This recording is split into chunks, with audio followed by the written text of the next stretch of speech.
अस्सलामुअलैकुम my brothers and sisters, hope आप लोग सब खैरियत से होंगे। और आज हम लोग पढ़ेंगे सी प्रोग्रामिंग लैंग्वेज में इनपुट वैलिडेशन और डेट और टाइम से रिलेटेड। अगर प्रीवियस वीडियोस आपने नहीं देखा है तो इस वीडियो के डिस्क्रिप्शन में जाएंगे, आपको प्लेलिस्ट का लिंक मिलेगा सी एब्सोल्यूट बिगिनर सीरीज, उसमें आप जाएंगे प्रीवियस तमाम वीडियोस को देख के आएंगे। और मैं ये मान के भी चल रहा हूँ कि अपने प्रीवियस वीडियोस को देखा हुआ था कि ये वीडियो और आगे आने वाला वीडियो आपको प्रॉपर समझ में आ जाए।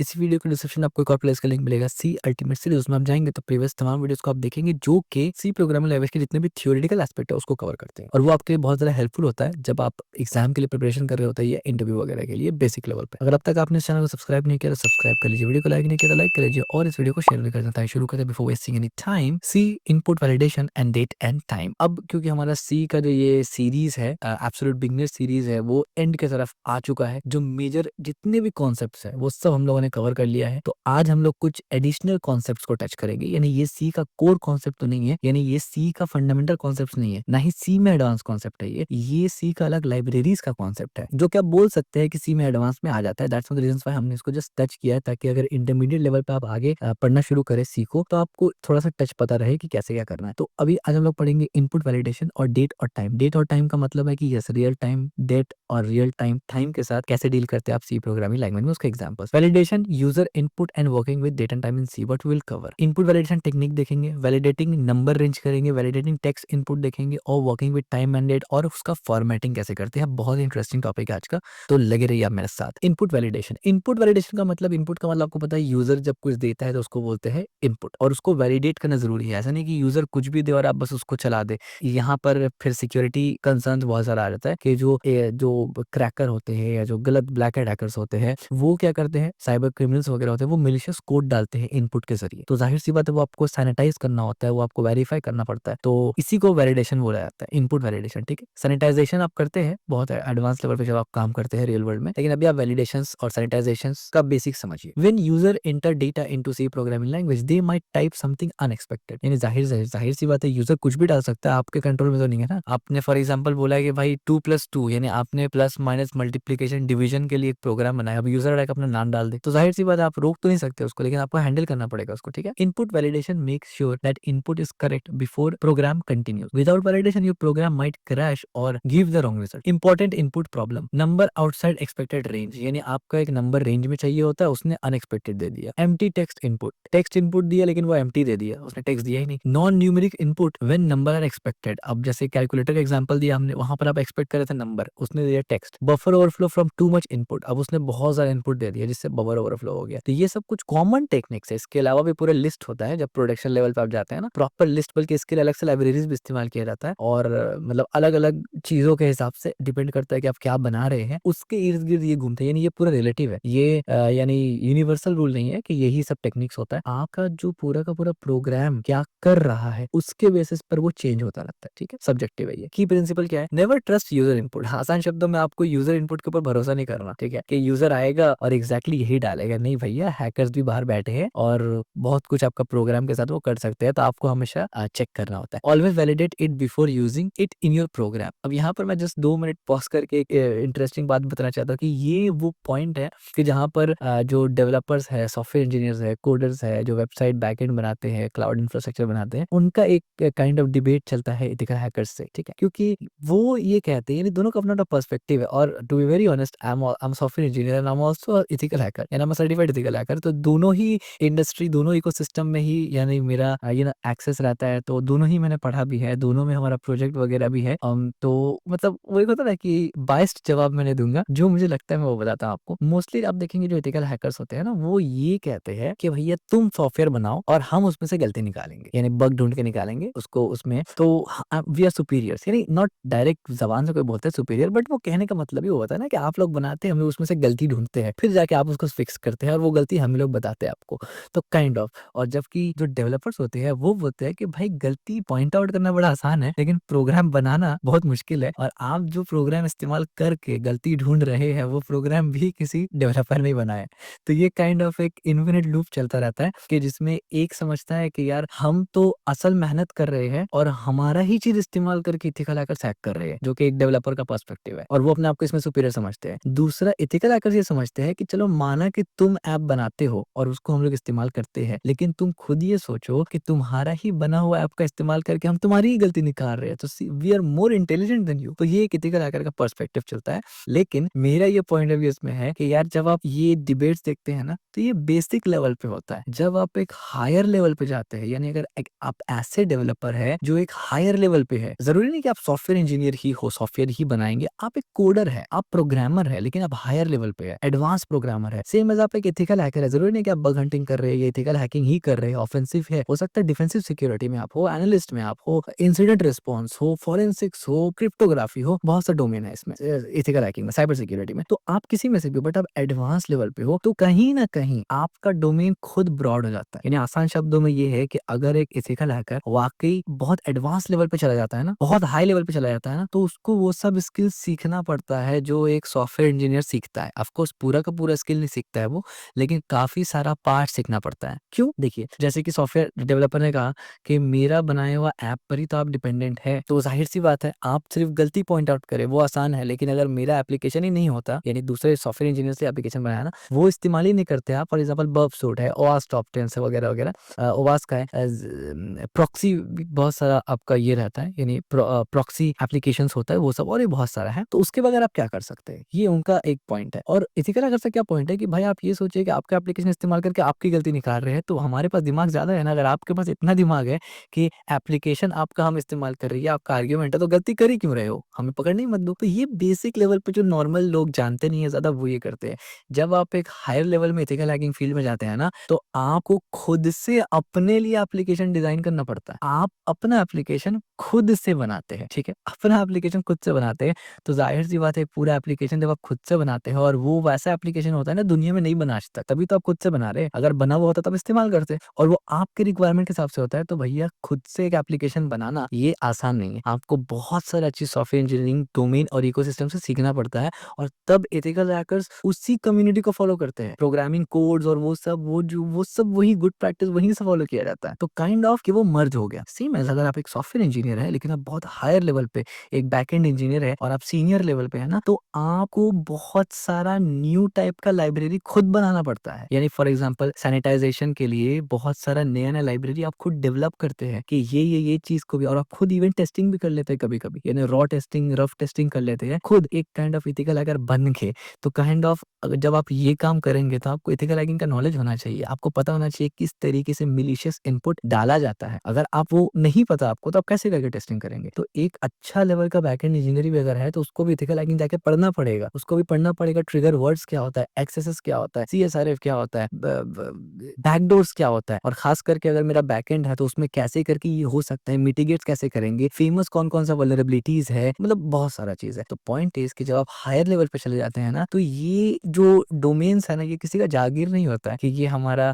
इथिकल हैकिंग डोमेन है और आप दूसरे फील्ड के लोग हैं, आप यहाँ नहीं आएंगे, ऐसा कुछ भी नहीं होता। सब आईटी के लोग हैं, और जब आप हायर लेवल पे जाते हैं ना, तो घुमा फिरा के सब एक हो जाते हैं। और इसका एक सिंपल सा एग्जांपल देंगे कि आज के टाइम पे लोग डिबेट करते हैं फ्रंट एंड बैक एंड अच्छा है, क्लाउड ये अच्छा है, इथिकल हैकिंग ये अच्छा है। इवन इथिकल हैकिंग में भी व्हाइट और ये होता है, यानी रेड टीम ब्लू टीम होता है। फिर उसमें आपका बग हंटिंग ज्यादा अच्छा है, एनालिस्ट अच्छा है, ये सब आता है बहुत ज्यादा। बट घुमा फिरा कि ये सब पूरा का पूरा चीज में लोग बहस करते हैं, लेकिन कोई भी आज असेंबली लैंग्वेज या बाइनरी लैंग्वेज के ऊपर गुफ्तगू नहीं करता, कोई नहीं करता, किसी को इंटरेस्ट ही नहीं है। लेकिन अगर इन सब को मर्ज कर दिया जाए एक जगह, तो ये सब कुछ कंप्यूटर में चलता है, राइट? पूरा कुछ कंप्यूटर में चलता है, सब कुछ कंप्यूटर में चलता है, और ये सब कुछ कंप्यूटर में चलता है, कंप्यूटर 0-1 में चलता है। तो देखा जाए तो अगर आप सबको मर्ज करते हैं, तो सबको ओरिजिन 0-1 है। अगर 0-1 नहीं होता, वो जो सिग्नल्स जाता है, जो कंप्यूटर ऑर्गेनाइजेशन वगैरह में आप पढ़ते हैं, हार्डवेयर इंजीनियरिंग में आप पढ़ते हैं, अगर वो हटा दे, तो ये सब तो आएगा ही नहीं। फिर सेम एज बंदा बोलेगा कि अच्छा फिर तो www भी नहीं आएगा, यानी इंटरनेट नहीं आएगा, तो भी ये नहीं आएगा, क्योंकि इंटरनेट नहीं, अगर आप लोकल चला रहे हैं तो अटैक्स ही कम जाता है, ना के बराबर इथिकल हैकिंग हो सकता है। यानी इथिकल हैकिंग नहीं, हैकिंग हो सकता है। इथिकल हैकिंग तो अच्छा वाला होता है। तो पॉइंट इज कि ये जितना भी डिबेट और होता है, वो लो लेवल पे होता है, इमेच्योरिटी में आप बोल सकते हैं ये होता है। जब एक डेवलपर हो, इथिकल हैकर हो, मैच्योर हो जाता है ना, वो समझता है। और इवन मैंने खुद जब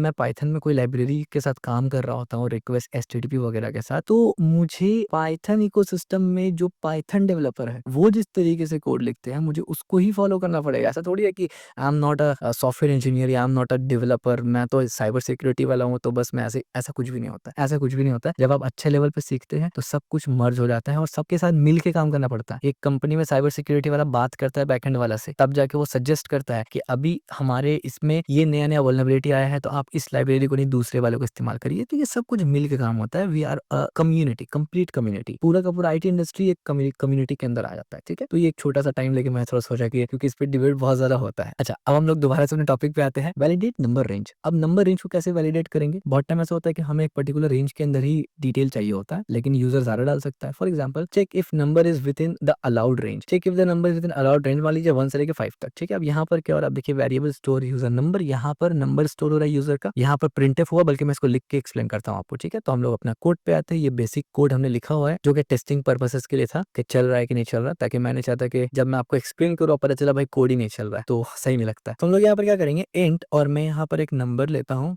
MBER नंबर, यानी ये एक वेरिएबल बना लिया हमने नंबर। उसके बाद मैं डू लिखूंगा। अब आप बोलेंगे डू क्यों लिख दिया? डू वाइल लूप यहाँ पर हम लोग लिख रहे हैं। अब आप बोलेंगे डू वाइल लूप क्यों लिख रहे हैं हम लोग यहाँ पर, बताऊंगा आपको। और मुझे ये वाला नहीं पसंद, मैं खुद से लिखना ज्यादा पसंद करता हूँ, तो मैं ऐसे डू लिखता हूँ। और मैं बोलूंगा प्रिंट, और यहाँ से मैं बोलूंगा choose the number between 1 and 5। ठीक है, बल्कि ऐसे नहीं, बिटवीन 1 and 5। ठीक है, मैं इस तरीके से बोलूंगा कि भाई चूज कर लो नंबर 1 से लेके 5 के अंदर अंदर। और उसके बाद मैं क्या बोलूंगा, स्कैनफ में जाऊंगा, और स्कैनफ में जाके मैं क्या करूंगा, ऑफ कोर्स आपको पता है कि @ एम% और ये नंबर डाल दूंगा यहाँ पर। ठीक है, इससे क्या होगा कि मुझे इसका एड्रेस मिल जाएगा, और जो भी यूजर डालेगा वो इस नंबर के अंदर आ जाएगा। ठीक है, और यहाँ पर एरर क्यों आ रहा है? क्योंकि हमने यहाँ पर तो बताया ही नहीं है कि फॉर्मेट स्पेसिफायर क्या होगा इसका। और ये एरर इसलिए आ रहा है क्योंकि आगे हम लोग वाइल लूप तो लगाए नहीं। यार भाई, वाइल कौन लगाएगा? अरे यार, मुझे ये नहीं चाहिए, मुझे ये वाला वाइल ज्यादा अच्छा लगता है। तो वाइल अब मैं क्या करूंगा, मैं लिखूंगा गेट कैर। गेट कैर से क्या होता है? कैरेक्टर्स के बारे में लोग काम करते हैं, बताते हैं क्या होगा। नॉट इक्वल टू मैं बोलूंगा n। ठीक है, इस तरीके से। तो ये क्या होता है, इससे बेसिकली लेफ्ट ओवर कैरेक्टर्स देख रहे हो। और आप ये सोच रहे होंगे यार, डू के अंदर वाइल क्यों लिख दिया? ये मैं बताता हूँ आपको, लेट मी एक्सप्लेन कि क्या चल क्या रहा है यहाँ पर। टेंशन बिल्कुल मत लेना। तो मैं यहाँ पर अब ये लिखूंगा, मैं बोलूंगा नंबर इज लेस देन अगर 1 हो, और पाइप डालूंगा, यानी और नंबर इज ग्रेटर देन 5 हो। और फिर इसके बाद मैं क्या करूंगा, प्रिंटफ लगा दूंगा यहाँ पर, और मैं बोलूंगा यू चूज, और इस तरीके से। और यहाँ पर फॉर्मेट स्पेसिफायर होगा एक, जो कि हमारा होगा इंटीजर है, तो ये होगा, और एक स्किप सीक्वेंस ये होगा लाइक दिस। एंड यहाँ पर मैं नंबर प्रिंट करवा दूंगा। अब आप ये सोच रहे होंगे क्या लिख दिया क्या मैंने? डोंट वरी, एक एक चीज एक्सप्लेन करूंगा, अब भी समझ में आ जाएगा। 3-4 कंफ्यूजन आपको इस कोड में हो रहा होगा। सबसे पहले, डू वाइल लूप ही क्यों इस्तेमाल कर लिया हमने, वाइल या फॉर क्यों नहीं इस्तेमाल किया? उसका रीजन ये है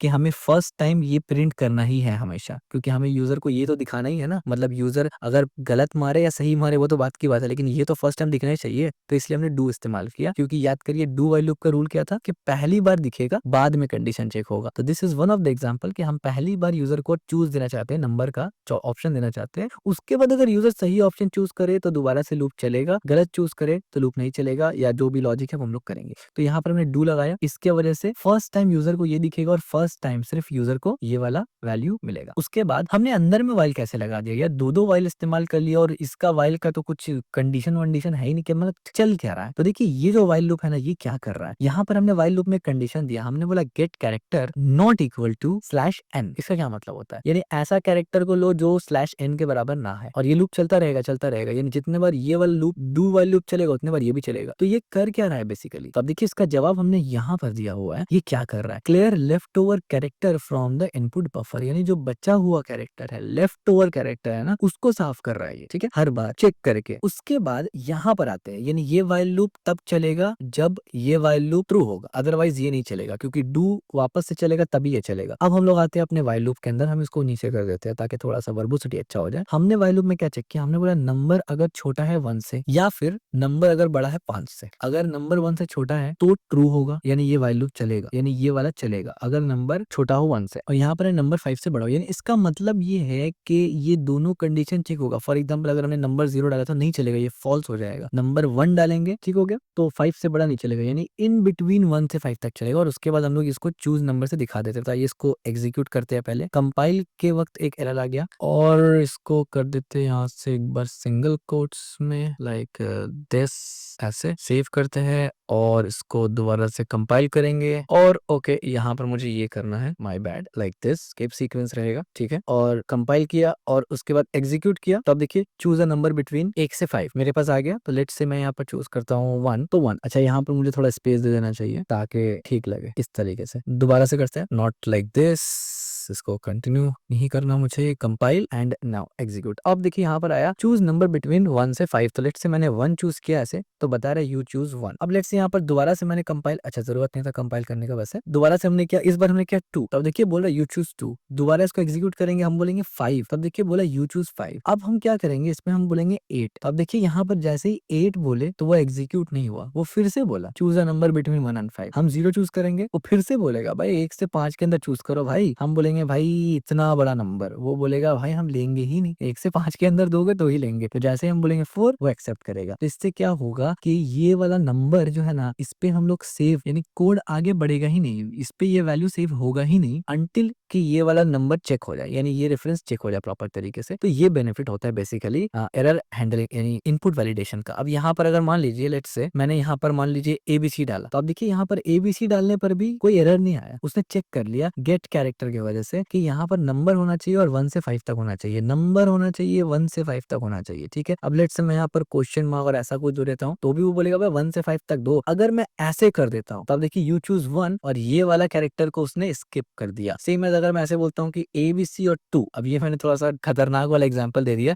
अब देखिए यहाँ पर क्या हो रहा है, ए बी सी 2 के वजह से वो रिकॉग्नाइज नहीं कर पा रहा है। अगर मैं ऐसे बोलूँ 2 ए बी सी, तो वो क्या किया, पहले का इंटीजर लिया 2 ए बी सी को उड़ा दिया एंड में। तो ये मतलब क्रिएटिविटी है इसके अंदर, ठीक है। और भी बहुत सारा चीज होता है। तो ये दोबारा से चलते हैं अपने स्लाइड्स की तरफ। अब यहाँ पर है वैलिडेशन टेक्स्ट इनपुट। ये तो हमने क्या किया, इंटीजर इनपुट को वैलिडेट किया ना। अब हम लोग टेक्स्ट इनपुट को अगर वैलिडेट करेंगे तो उसके लिए कैसे करते हैं, चलिए कोड पे चलते हैं। यहाँ पर मुझे स्ट्रिंग लाइब्रेरी का जरूरत पड़ेगा, इसको हम लोग यहाँ से बंद कर देते हैं फिलहाल। दोबारा से मैं मेन फंक्शन लिख लेता हूँ, कोई दिक्कत नहीं है भाई। तो हम लोग क्या करेंगे, इंक्लूड यहाँ पर स्ट्रिंग्स एच, ठीक है, बढ़िया हो गया। और यहाँ पर आगे हम लोग क्या करेंगे, इंट मेन और अपना मेन फंक्शन एंड में रिटर्न होगा, तो रिटर्न की क्या लिख दिया, रिटर्न, और ये रिटर्न 0 होगा एंड में, बढ़िया। ये हमारा मेन फंक्शन हो गया। अब यहाँ पर हम लोग लिखना शुरू करेंगे, तो हम लोग यहाँ पर लिखेंगे कैर और नेम, और यहाँ पर हम क्या बोलेंगे 100। तो हमने यहाँ पर क्या किया कि कैरेक्टर नेम 100 तक जाएगा, यानी हमने साइज बोल दिया कि भाई नाम एंटर करोगे लेकिन 100 वर्ड से बड़ा नहीं होना चाहिए, यानी 100 अल्फाबेट से बड़ा नहीं होना चाहिए। अब यहाँ पर हम लोग डू वाइल लूप चलाएंगे, तो हम बोलेंगे डू, और उसके बाद हम लोग यहाँ आएंगे और सबसे पहले प्रिंट दिखाएंगे यूजर को। तो हम क्या बोलेंगे, हम बोलेंगे भैया अरे एंटर, क्या मजाक चल रहा है, एंटर, अरे एंटर योर नेम, और इस तरीके से, ठीक है। ये यूजर को हमने दिखा दिया कि भाई अपना नाम एंटर करो। अब हम यहाँ पर एफ गेट इस्तेमाल करेंगे, एफ गेट्स इस्तेमाल करेंगे यहाँ पर, और यहाँ पर नेम जाएगा, उसके बाद साइज ऑफ आता है आपको पता है, और उसके अंदर भी नेम आएगा इस तरीके से, और उसके बाद यहाँ पर एसटीडी आईएन आएगा, ठीक है। और ये मुझे सजेशन भी मिलना शुरू हो गया क्योंकि को पायलट जाग उठा है और मुझे सजेशन फिलहाल तो नहीं चाहिए, तो मैं इसको बंद कर देता हूँ, ठीक है, बंद कर दिया। ये यहाँ पर हो गया, एक्सप्लेन करूंगा मैं क्या चल रहा है, टेंशन बिल्कुल ही मत लेना। इसके बाद मैं यहाँ पर क्या करूंगा, नेम, और उसके बाद वहां पर SCPR, कौन सा फंक्शन का नाम था यार, यहाँ पर STRCSPN, हाँ ये था। और यहाँ पर मैं करूंगा नेम और एक escape sequence character like this, और यहाँ आके मैं बोलूंगा is equal to 0, not O, it's a 0। उसके बाद मैं यहाँ पर वाइल लूप चलाऊंगा और मैं बोलूंगा वाइल के अंदर कंडीशन लिखूंगा मैं strlen, यानी स्ट्रिंग का लेंथ जानने के लिए, नेम अगर इज इक्वल टू 0, और इसके बाद मैं बोलूंगा प्रिंट हेलो, और फॉर्मेट स्पेसिफायर s रहेगा, और यहाँ पर जो भी उसका नेम रहेगा, ठीक है, लाइक दिस, और एक स्किप सीक्वेंस कैरेक्टर दे देते हैं यहाँ पर फॉर अ गुड प्रैक्टिस। अब ये कोड कर क्या रहा है, तो देखिए मैं आपको एक्सप्लेन करता हूँ। यहाँ पर स्लाइड्स पे चलेंगे तो यहाँ पर देखिए ये सब नॉर्मल है। अच्छा यहाँ पर आप देखिए buffer to store user name, यानी हमने बता दिया कि भाई ये बफर इतना ही होगा, यानी इतना ही साइज हमारे पास है, इसी पे यूजर का नाम स्टोर होगा, और 100 से बड़ा किसका ही नाम होता है भला, तो ये हो गया। इसके बाद हमने यहाँ पर क्या किया ना, F, as you can see हमने यहाँ पर प्रिंट लिखा, ये तो आपको समझ में आ गया, F gets name size of और एसटीडी इंट। इसका क्या मतलब हुआ, बहुत सिंपल है। यहाँ पर हमने क्या किया, रीड किया इनपुट को एज अ स्ट्रिंग, यानी ये तो बेसिकली कैरेक्टर है ना, ये तो कैरेक्टर है, लेकिन हमने इसको एज अ स्ट्रिंग रीड किया। That was reasons why print करवाते वक्त हमने इसको एज अ स्ट्रिंग ही प्रिंट भी करवाया, ठीक हो गया। अच्छा ये लाइन सबसे ज्यादा कॉम्प्लिकेटेड आपके लिए है, ये वाला लाइन सबसे ज्यादा कॉम्प्लिकेटेड है कि भाई ये कर क्या रहा है, नेम के अंदर एरे की तरह कुछ बना दिया आपने। देखिए ये भी सिंपल है, हमने यहाँ पर किया क्या है ना, remove the new line character if present. कोई भी नया लाइन वाला कैरेक्टर होगा उसको हम लोग रिमूव करते हैं। अब आप बोलेंगे कैसे करके, देखिए ये सिंपल सा फंक्शन इस्तेमाल किया हमने कि कहाँ से कैरेक्टर रिमूव करना करना है। हमने बताया भाई यहाँ से कैरेक्टर रिमूव करना है, और कौन सा कैरेक्टर यानी चेक कैसे करके लगाएंगे, इसलिए हमने एस्केप सीक्वेंस लगाया, क्योंकि एस्केप सीक्वेंस का मतलब ही न्यू लाइन होता है। और हमने बोला ये इज इक्वल टू 0 होना चाहिए, ठीक है। उसके बाद हमने यहाँ पर व्हाइल लूप चलाया। व्हाइल लूप में क्या देखा, हमने बोला कि लेंथ ऑफ स्ट्रिंग यानी लेंथ ऑफ स्ट्रिंग यानी length of string of length यानी एन का लेंथ देखो अगर बराबर हो 0 का, यानी अगर लेंथ जो है ये 0 के बराबर है तो ये ट्रू हो जाएगा। तो इसका मतलब अगर एम्प्टी स्ट्रिंग भेज रहे हैं तो भाई उसको दोबारा से बताओ कि कुछ डालो, तुमने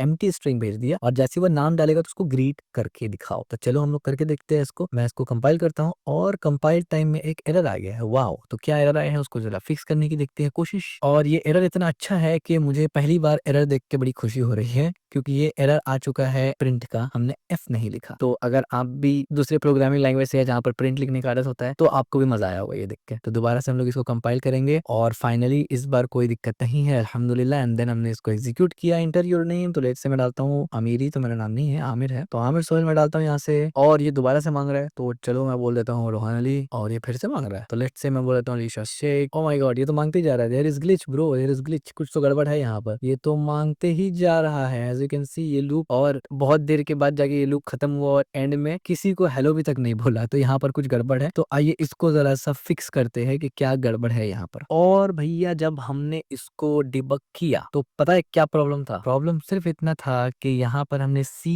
तो लिखा ही नहीं था, यानी ये फंक्शन का नाम ही गलत था। तो इस वजह से ये न्यू लाइन एस्केप सीक्वेंस काम ही नहीं कर रहा था, और इसके वजह से पूरा का पूरा ब्लंडर हो रहा था। So this is one of the example logical error का, कि जिसमें कोई एरर थ्रो नहीं करता है, आपको खुद ढूंढना पड़ता है। तो एक बार देखते हैं अभी कोई दिक्कत है कि नहीं है, सब कुछ ठीक है या बढ़िया है कि नहीं है। तो एग्जीक्यूट करते हैं, आते हैं दोबारा से लिखते हैं आमिर, गलती से अमीरी लिख दिया इस बार, और इस बार प्रिंट भी हो गया। बताओ, ये तो गलत बात है यार। फिर से लिखते हैं, एग्जीक्यूट करते हैं और हम बोलेंगे आमिर, परफेक्ट। दोबारा से करेंगे, हम बोलेंगे आमिर सोहेल, बढ़िया। एक और बार करेंगे, हम बोलेंगे रोहन अली, बहुत अच्छे। ठीक है, तो ये प्रॉपर तरीके से प्रिंट हो रहा है। नाउ नेक्स्ट क्या है, इनपुट वैलिडेशन कैसे करेंगे ये भी आप समझ गए। अच्छा, ये वैसे मैं एक एक एग्जांपल दे रहा हूँ आपको वैलिडेशन का, इसके अलावा भी बहुत सारा तरीके का वैलिडेशन हो सकता है इनपुट का। ठीक है, ये एक एग्जांपल दे रहा हूँ कैसे वैलिडेट किया जाता है। अच्छा, आप ये सोच रहे होंगे यार ये तो बहुत डिफिकल्ट हो गया है, ये फंक्शन इस्तेमाल करेंगे तो ये तो कोड ही नहीं समझ में आ रहा है। यार कुछ भी डिफिकल्ट नहीं, बहुत आसान है। हालांकि आप इस लाइब्रेरी के बिना भी इसको कर सकते हैं, बट आपको कोड बहुत ज्यादा लिखना पड़ेगा। यहाँ एक लाइन पे हो गया। जब आप इस लाइब्रेरी में जाके इस फंक्शन का काम जान जाएंगे और इसका इस्तेमाल जान जाएंगे तो ईजी हो जाएगा आपके लिए। ठीक है, मुझे पता बोल के ईजी लग रहा है, मुझे आपको नहीं पता बोल के हार्ड लग रहा है, आपको भी जब पता चल जाएगा तो ईजी हो जाएगा। तो ये कोई डिफिकल्ट चीज नहीं है, और ये चीज याद मानने या रट्टा मारने वाला चीज है भी नहीं है। डॉक्यूमेंट्स आपको मालूम चल जाता है। ठीक है, वैलिडेट इंटीजर इनपुट, भाई इंटीजर तो किया था ना यहाँ पर। अच्छा, यहाँ नंबर रेंज हम लोग किए थे, इंटीजर वैलिडेशन नहीं किए थे। यहाँ पर हम लोग इंटीजर को वैलिडेट करेंगे। तो अब देखिए कैरेक्टर यहाँ पर ऑलरेडी है, हम लोग यहाँ पर इंटीजर भी एक बना लेंगे और यहाँ पर फिर प्रिंट कर लेंगे। बल्कि मैं इसी को यहाँ से उठा लेता हूँ और इसको सीधा यहाँ से कमेंट आउट कर देते हैं लाइक दिस, और सिंपल सा यहाँ आके अब मैं एक्सप्लेन कर देता हूँ। ये काफी बड़ा है, इसको थोड़ा छोटा करते हैं। ठीक है, ये यहाँ पर क्या हो रहा है, एक नंबर वेरिएबल डिक्लेयर हो रहा है, यहाँ इनपुट आ रहा है, ये कैरेक्टर का नाम इनपुट है। ठीक है, ताकि साइज बताइए,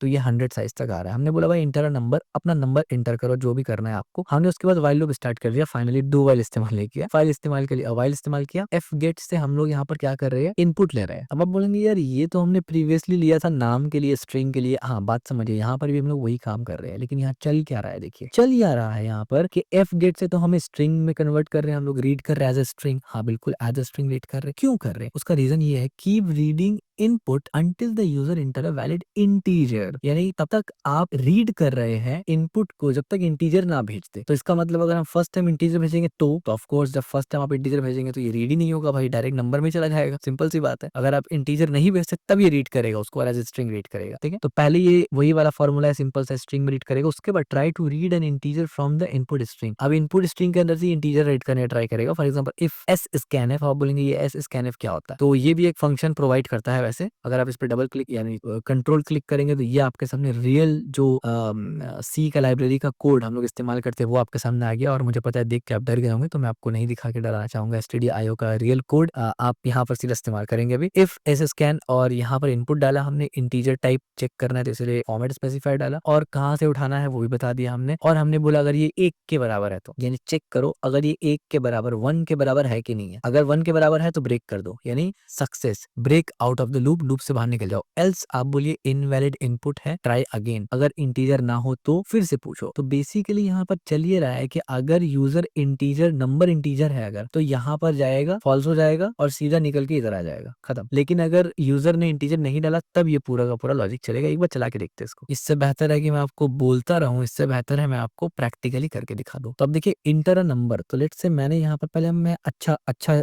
यूजर हूँ, मैं अच्छा बच्चा हूँ, तो पहले नंबर डालता हूँ मैं 3। तो अब देखिए यू इंटर्ड 3, कोई दिक्कत नहीं है। अच्छा ठीक है, मैं दोबारा से डालता हूँ 1, यू इंटर्ड 1। अच्छा ठीक है, अब मैं थोड़ा सा और मैं बोलूंगा 0, तो you entered 0, 0 is also number. अच्छा ठीक है, अच्छा तो क्या -5 भी है? तो नंबर ही है, लेकिन क्या रिकॉग्नाइज करेगा? हाँ रिकॉग्नाइज कर रहा है -5। ओके, तो इसका मतलब नंबर सब ले लेगा। ठीक है, तो 34.4 भी लेगा डेसिमल, 100% लेगा भाई। जब माइनस लिया तो पॉजिटिव क्यों नहीं लेगा? ओके, तो क्या ये नाम लेगा? तो लेट्स से मैं अगर बोल दूं रोहन, तो अब देखिए इनवैलिड इनपुट। ये इनवैलिड इनपुट कहाँ से आया? यहाँ से आया इनवैलिड इनपुट, यानी यहाँ पर हमने जब नाम डाला रोहन, उसने ये जो प्रिंट पढ़ रहा था, यानी ये क्या कर रहा था ना, जब हमने इंटीजर डाला तो ये कुछ नहीं कर रहा था। जैसे ही हमने कुछ कैरेक्टर डाला, इसने उसको एज ए स्ट्रिंग रीड किया और उस स्ट्रिंग में से वो ये देखना चाह रहा है कि भाई नंबर है कि नहीं है वहां पर। तो जैसे ही नंबर नहीं रहा, उसने दे दिया, ब्रेक कर दिया, और ये भी दे दिया कि भाई गलती, आपने नंबर तो दिया ही नहीं है, समझा? और ये आ गया आंसर। मैं फिर से अगर लिखूं लेट्स से विया, फिर से प्रॉब्लम है, दोबारा से मैं अच्छा बच्चा बन के 90 लिख दूं तो 90 आ जाएगा। ठीक है, अच्छा एक और केस यहाँ पर हो सकता है वही वाला कि ABC 34। अब क्या होगा? तो भाई ये तो एरर है, मैंने गलती से डायरेक्ट लिख दिया ABC, पहले एग्जीक्यूट करना पड़ता है इसको। तो ABC 34, तो अब देखिए ट्राई अगेन, वैसे BAC लिख दिया, कोई बात नहीं। अब 34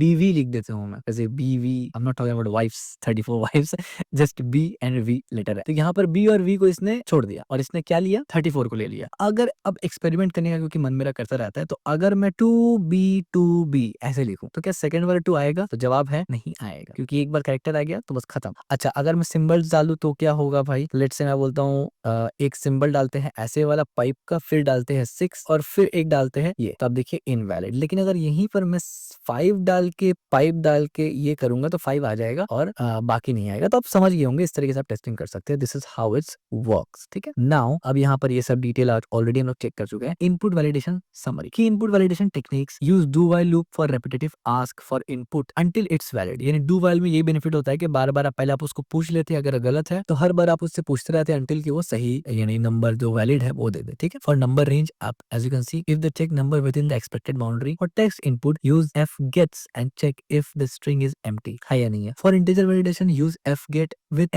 scanf to handle non-numeric numbers and non-numeric inputs. Always clear the input buffer after using fscan to avoid issue. ये do's है, validate all user input। जब भी आप अपना कोई भी कोड लिखते हैं और वो प्रोडक्शन पे जाता है, यानी यूजर्स उसको इस्तेमाल करेंगे, तो बिना वैलिडेशन का तो सोचना भी मत। Provide clear error message, error message भी क्लियर होना चाहिए। ऐसा एरर मैसेज नहीं होना चाहिए कि कॉपी पेस्ट करके आप दे दे तो बेचारे यूजर को समझ ही में ना आए कि क्या है। यूजर के लिए इजी एरर मैसेज देना है आपको, जैसे हम लोग यहाँ पर एरर देख रहे थे इनवैलिड इनपुट और ऐसा कुछ। ठीक है, use get F to safer input, F get इस्तेमाल कर सकते हैं सेफ इनपुट के लिए। खुद से भी आप फंक्शन बना सकते हैं एफ गेट के अलावा, लेकिन वो बहुत लंबा हो जाएगा। डोंट, क्या नहीं करना, ट्रस्ट यूजर इनपुट, ये तो कभी भी नहीं करना यूजर के ऊपर trust. Use scanf without clearing buffer, सिर्फ स्कैनफ इस्तेमाल कर लिया लेकिन बफर खाली ही नहीं किया। ठीक है, यानी यूजर से आपने ले तो लिया ना, यहाँ पर यूजर से आपने ले लिया, उसके बाद आपने खाली नहीं किया, तो खाली करना जरूरी है ना, ब्रेक करो उसको और फिर पूरा प्रोसेसर है, यानी वही मेमोरी लोकेशन वाला सीन है यहाँ पर भी। अज्यूम इनपुट इज वैलिड, ये भी अज्यूम नहीं करना कि वैलिड ही होगा, नहीं। अब आते हैं सी प्रोग्रामिंग लैंग्वेज में डेट और टाइम से रिलेटेड। यहाँ पर कुछ भी ज्यादा एक्सप्लेनेशन वाला चीज है नहीं, बस प्रैक्टिकली मुझे आपको दिखाना है और आपको भी ऐसे ही इस्तेमाल करना है। बाकी अगर आपको एक्सप्लोर करना है तो डेट और टाइम लाइब्रेरी को एक्सप्लोर करेंगे, बना बनाया फंक्शन है वहां पर, बस आपको पढ़ना है कि फंक्शन कैसे काम करता है, उठाना है, लगाना है, that's it. Time and date, in C you can use the time H library harder to work with date and time, sorry header to work with date and time. ठीक है, डेट और टाइम के साथ काम करना है तो header ये इस्तेमाल करना पड़ेगा। This library let you get the current time format and perform time related calculations. ठीक है, कॉमन टाइम फंक्शंस, टाइम जो गेट करंट टाइम लेगा, सी टाइम यानी कन्वर्ट टाइम टू स्ट्रिंग करेगा, local time convert a local time structure करेगा, और strf time यानी format date and time ये दोनों करेगा। ठीक है, टी टाइम एक होता है raw time value, structure TM होता है स्ट्रक्चर टाइम वैल्यू, और स्ट्रिंग होता है फॉर्मेटेड लाइन। अभी होता है क्या इतना सारा कुछ, प्रैक्टिकल दिखेगा तो आपको समझ में आ जाएगा। गेटिंग द करंट टाइम, यहाँ पर आप देख सकते हैं use time and C time, ये वाला लाइब्रेरी इस्तेमाल करना पड़ेगा आपको। फंक्शंस, डिफरेंट डिफरेंट फंक्शंस ये लाइब्रेरी आपको प्रोवाइड करता है। तो मैं यहाँ से लाइब्रेरी को लेता हूँ और सिंपल सा इस लाइब्रेरी को ऊपर लगा देते हैं लाइक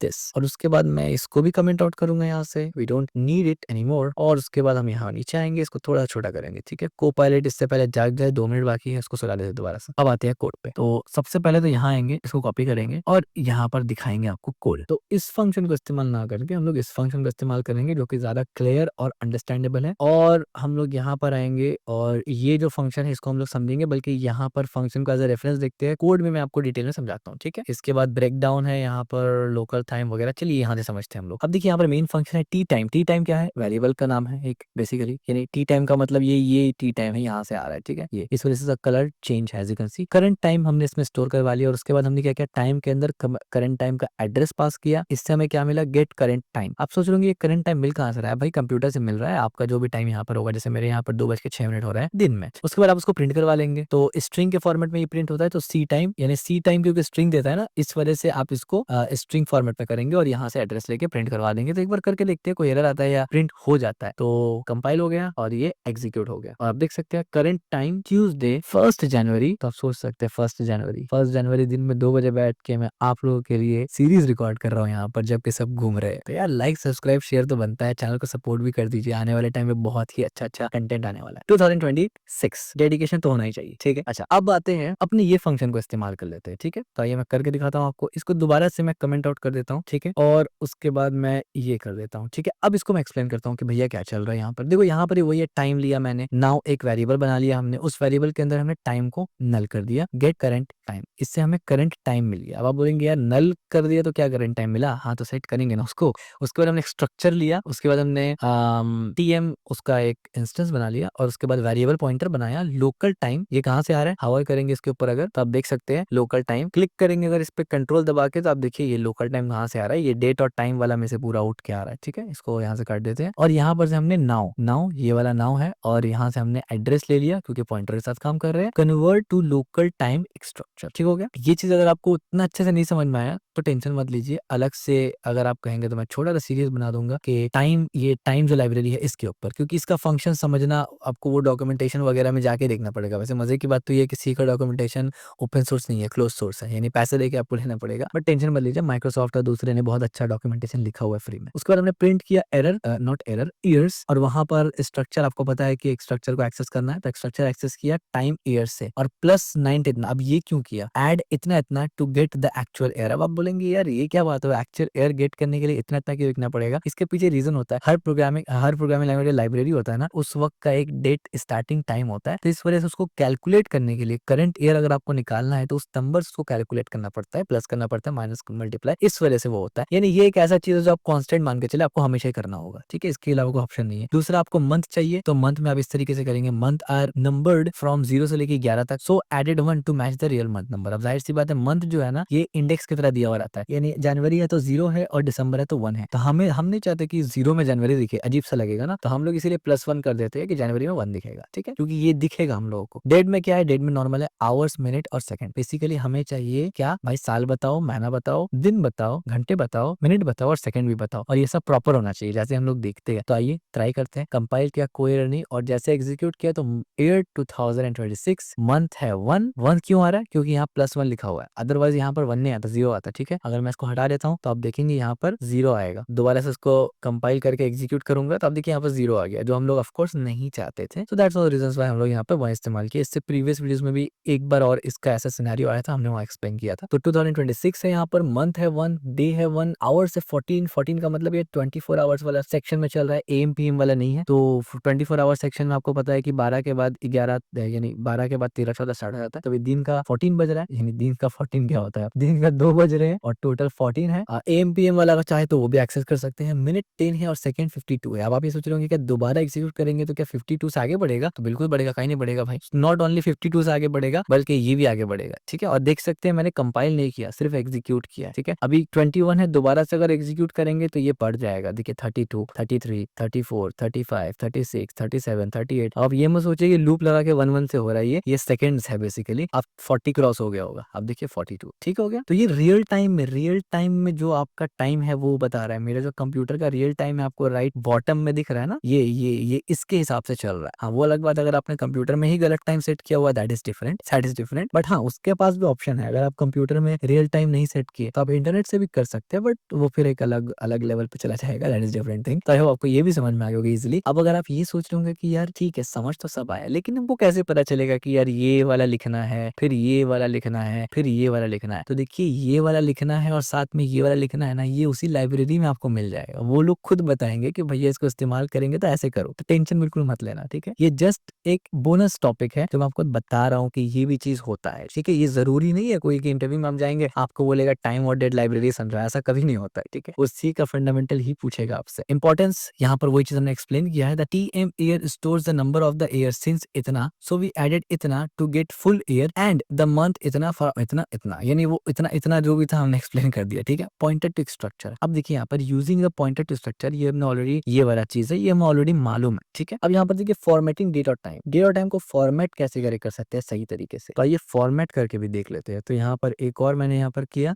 अब देखिए यहाँ पर डेट डॉट नाउ नल, वही चीज आ गया। उसके बाद हमने नाउ को यहाँ पर दे दिया, यानी ये पहले नल था, उसके बाद इनिशियलाइज किया यहाँ पर लोकल टाइम के अंदर, और ये पॉइंटर है, और बफर दे दिया इतना, यानी इतना साइज के अंदर आएगा। उसके बाद हमने क्या किया, हमने यहाँ पर बफर डॉट साइज, और यहाँ पर हमने ये नंबर होगा तो इस वजह से हमने %d लगा दिया। m का मतलब मंथ है, y का मतलब ईयर है, h का मतलब आवर्स है, m का मतलब मिनट है, s का मतलब सेकंड्स है, ठीक है। अब ये मैं सोचते हैं s का मतलब यहाँ पर स्ट्रिंग है, ठीक है, ये स्ट्रिंग है, ये स्मॉल लेटर में, ये कैपिटल वाला s में स्ट्रिंग नहीं है। आप देख सकते हैं s भी कैपिटल है, m भी कैपिटल है, h भी कैपिटल है, y भी कैपिटल है, ठीक है। और यहाँ पर t है, t का मतलब ये टाइम है, लोकल टाइम इसी के अंदर आ रहा है, और बफर को प्रिंट कर रहे हैं हम लोग यहाँ पर, यानी ये स्ट्रिंग है। बेसिकली टाइम को स्ट्रिंग के फॉर्मेट में प्रिंट कर रहे हैं, इससे पहले स्ट्रिंग के फॉर्मेट में नहीं था ना, अब स्ट्रिंग के फॉर्मेट में आएगा, एक ही लाइन पे आ जाएगा पूरा, ठीक है। जैसे मैं इसको कंपाइल करके एग्जीक्यूट करूंगा, अब देखिए एक फॉर्मेट में आ गया कि फॉर्मेटेड टाइम 1/1/26, यानी पहला क्या है, डे है, फिर मंथ है, फिर ईयर है। तो 1 जनवरी यानी जनवरी 01 और 2026, और यहाँ पर 14/14/16 का मतलब 2:14 दोबारा सिर्फ एग्जीक्यूट कर रहा हूँ, मैंने कंपाइल किया ही नहीं, चेंज हो गया 16 सेकंड से 40 सेकंड। तो स्ट्रिंग में कन्वर्ट करने के बाद भी ये जो चेंजेस है वो होता रहेगा। स्ट्रिंग में कन्वर्ट करने से बेनिफिट क्या होता है, आप इजीली इसको कहीं पर भी वेबसाइट में या कहीं पर भी, मतलब इसको इजीली इस्तेमाल कर सकती है, तो इसीलिए इसको फॉर्मेटेड स्ट्रिंग कहा जाता है। यहाँ पर भी वही बात है, जो फॉर्मेट का तरीका है वो हमने बता दिया आपको कैसे करके फॉर्मेट कर रहे हैं। यहाँ पर when to use date and time, अब सवाल ये पैदा होता है डेट और टाइम इस्तेमाल कैसे करेंगे। और ऐसा डेट और टाइम कोई बहुत बड़ा टॉपिक नहीं है कि एकदम टाइम लगाना पड़ेगा 2 हफ्ते इसी में दिया, ऐसा कुछ भी नहीं है। ये 3-4 टॉपिक है, इसके अलावा और 1-2 चीज ही है, इसके अलावा और कुछ आपको जानना जरूरी नहीं होता ज्यादा। प्रैक्टिकल एप्लीकेशन, वो भी रियल वर्ल्ड का बात कर रहा हूँ मैं, टेस्टिंग के लिए नहीं, रियल वर्ल्ड में जब आप इसको अप्लाई करेंगे तब जाके सिर्फ इतना ही जरूरत पड़ता है। अनटिल अनलेस कि आपको ऐसा एप्लीकेशन बना रहे हैं भाई जो टाइम और डेट के ऊपर ही फोकस्ड है, तब अलग बात है। Practical application, use date and time in C when you want display time, आपको टाइम दिखाना हो तो भाई टाइम दिखाने के लिए 4-5 फंक्शन बहुत है। शो द करेंट टाइम और date to user, log event, आपको लॉग इवेंट दिखाना तब इस्तेमाल करते हैं, वो भी आराम से हो जाता है। एड टाइम स्टैम्प के लिए भी इजिली हो जाता है। मेजरमेंट ड्यूरेशन, इसके लिए भी इजिली हो जाता है। शेड्यूल एक्शन, इसके लिए थोड़ा सा आपको थोड़ा सा हाथ पर मारना पड़ता है जाके लाइब्रेरी देखने के लिए, बट उतना जरूरत नहीं पड़ता। और आपको पता है जब भी कोई एप्लीकेशन आप बना जहाँ पर शेड्यूल का चक्कर है तो वो थोड़ा सा एडवांस लेवल पे, यानी ये फंक्शन खुद में एडवांस्ड है कि आप शेड्यूल बना रहे हैं तो क्लाउड में आपका कहीं ना कहीं वो डेटा शेड्यूल होगा, तो वो थोड़ा डिफिकल्ट हो जाता है। इस तरीके से सीड रैंडम जनरेटर, यहाँ पर भी आपका टाइम वगैरह का इस्तेमाल कर लेते हैं, ठीक है। अब आप बोलेंगे क्या है रैंडम जनरेटर, गेम वगैरह में इसका इस्तेमाल किया जाता है टाइम के हिसाब से, यानी रैंडम नंबर आपको लेना पड़ता है ऐसा जो सेम ना हो, तो जाहिर सी बात है टाइम का जो सेकंड है वो कभी सेम तो हो ही नहीं सकता ना, तो इस वजह से टाइम मेजरमेंट का कोई भी कॉन्सेप्ट अगर आप बना रहे हैं तब आपको इसका जरूरत पड़ता है। For measurement performance use clock from time.h, यानी time.h के अंदर एक क्लॉक फंक्शन है, उसको इस्तेमाल कर सकते हैं टाइम मेजरमेंट के लिए, विच measures processor time rather than wall clock time, यानी ये वो फिर प्रोसेसर का टाइम को मेजर करता है, ना कि क्लॉक वॉल क्लॉक, यानी जो घड़ी हम लोग है उसका टाइम को मेंटेन करता है, ठीक है, मतलब मेजर करता है। समरी की takeaway, input validation ensure user data is correct to be process. Input validation ये बात को इंश्योर करता है कि भाई जो यूजर ने डाला वो प्रॉपर तरीके से जाए।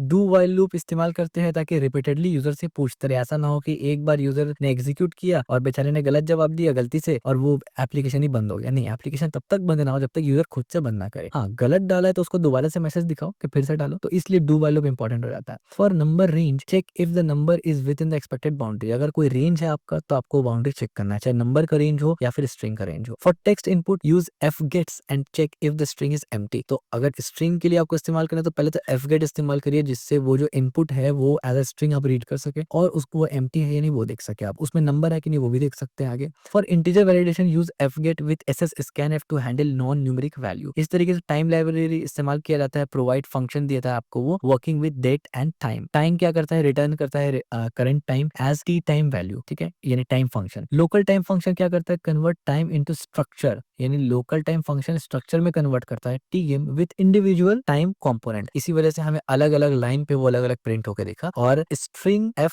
टाइम यानी strf टाइम यानी स्ट्रिंग फॉर्मेटेड टाइम, इसका मतलब क्या होता है, format date and time as string, जो कि लास्ट वाला हमने देखा था ये, तो ये सबसे ज्यादा कॉमन चीज है, ठीक है, अगर आपको नॉर्मल टाइम दिखाना है। इनपुट वैलिडेशन ये हमेशा आपको करना है और डेट एंड टाइम ये आपको हमेशा करना है, यानी ध्यान में रखना है। So that's it for today's video. हमने यहाँ पर डिटेल में ये समझा कि इनपुट वैलिडेशन कैसे करके होता है, क्यों होता है, 3 तरीके का हमने इनपुट वैलिडेशन देखा बेसिकली, और डेट और टाइम के साथ हमने थोड़ा सा खेला कि किस तरीके से नॉर्मली डेट वगैरह डिस्प्ले किया जाता है। एंड अब आगे कुछ और ही वीडियोस है हमारे हमारा जो सी प्रोग्रामिंग लैंग्वेज में बचा हुआ है, उसके बाद आपका सी एब्सोल्यूट बिगिनर सीरीज जो है वो कवर हो जाएगा।